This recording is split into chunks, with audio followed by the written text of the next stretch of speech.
LFU often feel underestimated, ignored, or treated like a second option. Maybe you haven't done this one thing. And the truth is, it's not because you're not good enough. It's because you've been allowing it to happen. Be honest with yourself. How many times have you said it's okay when it clearly hurts you? How many times have you stayed silent even when you knew it wasn't right? And how many times have you hoped that people would just realize on their own? But the reality is, they never do, because the world doesn't work that way. People don't treat you based on your good intentions. They treat you based on the boundaries you show. If you keep giving in, they'll keep pushing. If you stay silent, they'll go even further. Here's what most people don't realize. Kindness without boundaries isn't kindness. It's weakness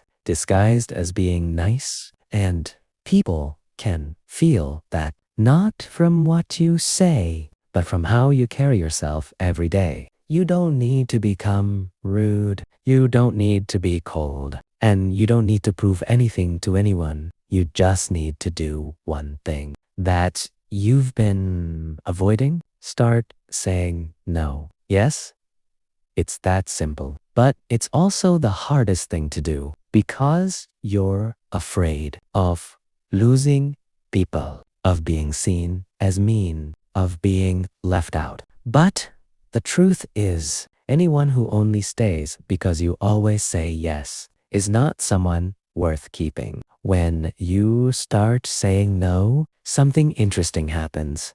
People who used to walk over you start being careful. People who underestimated you start thinking twice.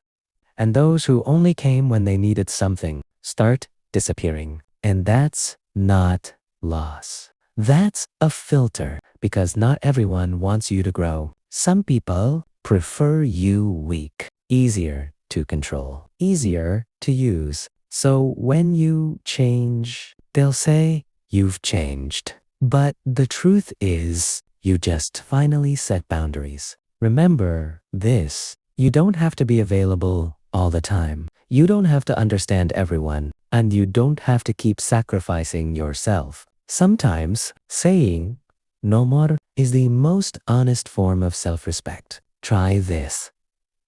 Just once, in that moment when you want to say no, but usually say yes. Change it and watch what happens. Not just in how people treat you, but in how you see yourself. Because in the end, people will treat you exactly the way you treat yourself. No more and never less.